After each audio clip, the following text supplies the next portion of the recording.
आहे। कोकणामध्ये पावसाचा जोर सध्या वाढलाय। रायगडमध्ये नद्यांनी धोक्याची पातळी ओलांडली आहे। अंबा, कुंडलिका आणि सावित्री नदीकाठच्या नागरिकांना सतर्कतेचा इशारा देण्यात आलाय। तर पुढचे काही तास पावसाचा जोर वाढण्याची शक्यता हवामान खात्याने वर्तवली आहे। कोकणातल्या दिवसभरातल्या पावसाचा आढावा घेणारा हा रिपोर्ट पाहूया। रायगड जिल्ह्यामध्ये सकाळपासून झालेल्या मुसळधार पावसाचा मोठा फटका आहे तो नागरी वस्तीला पडलाय। रायगड जिल्ह्यातल्या प्रामुख्यानं पूर परिस्थिती निर्माण करणाऱ्या ज्या 3 नद्या आहेत, नागोठणेतील अंबा असेल किंवा रोहामधली कुंडलिका असेल, महाडमधली सावित्री असेल, या तिन्ही नद्यांनी धोक्याची पातळी गाठली आहे आणि यानंतर जनजीवन देखील विस्कळीत झाल्याचं पाहायला मिळते। सकाळपासून काही भागांमध्ये विजेचा देखील लपंडाव सुरू आहे आणि त्यामुळं जिल्हा प्रशासनानं ज्या नदी किनारी असणाऱ्या नागरी वस्त्या आहेत त्यांना सुरक्षित स्थळी आता या ठिकाणी हलवलेलं पाहायला मिळतंय। आपण बघितलं तर रायगडमध्ये अनेक भागांमध्ये सकाळपासून काही भागांमध्ये वृक्ष कोसळून पडली, काही भागांमध्ये दरडीचा देखील भाग कोसळला, त्यामुळं वाहतूक देखील ठप्प पडली होती। मुंबई गोवा महामार्गावरच्या सुकिरी खिंडीमध्ये देखील मोठ्या प्रमाणात पावसाचं पाणी साचल्यामुळं वाहतूक आहे ती ठप्प पडली होती।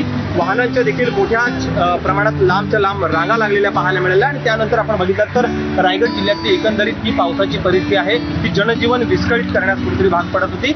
सिंधुदुर्ग जिल्ह्याला आज हवामान विभागाने ऑरेंज अलर्ट जारी केला होता। सकाळपासून पावसाने काहीशी विश्रांती घेतली होती, मात्र दुपारनंतर पावसाची रिपरिप जी आहे ती जिल्ह्यात सर्वत्र आपल्याला पाहायला मिळते। काल झालेल्या मुसळधार पावसामुळे सावंतवाडी तालुक्यातील आंबेगावमधील एक युवक जो होता तो ओढ्याच्या पाण्यात वाहून गेला होता आणि त्याचा मृतदेह आज सकाळी सापडला। त्यानंतर पोलिसांनी घटनास्थळी भेट देत त्या मृतदेहाचा पंचनामा केला आणि त्यानंतर मृतदेह जो आहे तो सावंतवाडी उपजिल्हा रुग्णालयात शवविच्छेदनासाठी पाठवण्यात आला होता। आज जिल्ह्यात ऑरेंज अलर्ट जारी केला असला तरी गेल्या 24 तासात सिंधुदुर्ग जिल्ह्यात 72 मिलीमीटर पावसाची नोंद झालेली आहे आणि सर्वाधिक पाऊस जो आहे तो दोडामार्ग तालुक्यात 123 मिलीमीटर पावसाची नोंद झालेली आहे। सध्या देखील आपण पाहिलं असेल तर जिल्ह्यात पावसाची रिपरिप जी आहे ती सर्वत्र पाहायला मिळते।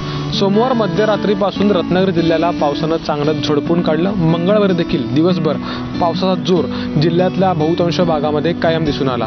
एकंदरीत संगमेश्वर तालुक्यातील गड नदीला पूर आला आणि परिणामी या पुराचं पाणी मागजन बाजारपेठेनजीक दिसून आलं। दुसरीकडे जर बघायला गेलं तर संगमेश्वर बाजारपेठेतल्या काही दुकानांना, काही घरांना देखील या पुराच्या पाण्याचा फटका बसला, पण सुदैवानं कोणतीही मोठी हानी झालेली दिसून येत नाही। संगमेश्वर तालुक्यातीलच ओझरखोल इथं मुंबई गोवा हायवेवरती दरड कोसळली आणि परिणामी या महामार्गावरची वाहतूक एकेरी करण्यात आली होती, पण पुढच्या काही वेळांमध्येच ही वाहतूक सुरळीत झाली। अगदी लांजा तालुक्याचा विचार करायचा झाल्यास लांजा तालुक्यामध्ये काजळी नदीला पूर आलं आणि परिणामी जे मुंबई गोवा हायवेवरील अंजनारी पुरालगत असलेले दत्त मंदिर हे देखील पाण्याखाली गेलं। तर दुसरीकडे राजापूर तालुक्यामध्ये देखील जोरदार पावसामुळं ग्रामीण भागातलं जनजीवन काहीसं विस्कळीत झालेलं दिसून आलं। पण जो अणुस्कुरा घाट आहे, अर्थात राजापूर पाचल अणुस्कुरा मार्गे कोल्हापूरला जाणारा हा जो रस्ता आहे तो देखील विस्कळीत झाला। परिणामी नागरिकांना अगदी किंवा वाहन चालकांना पर्यायी मार्गाचा अवलंब करा असं आवाहन करण्यात आलं। आज दिवसभर जर बघायला गेलं तर दुपारनंतर पावसाचा जोर काहीसा ओसरलेला दिसून आला, पण सध्याचं वातावरण पाहता पुढील काही तासांमध्ये पाऊस अधिक बरसू शकतो असं वातावरण सध्या जिल्हाभरामध्ये आहे। कॅमेरामॅन महबूब शेखसह अमोल मोरे, एबीपी माझा, रत्नागिरी।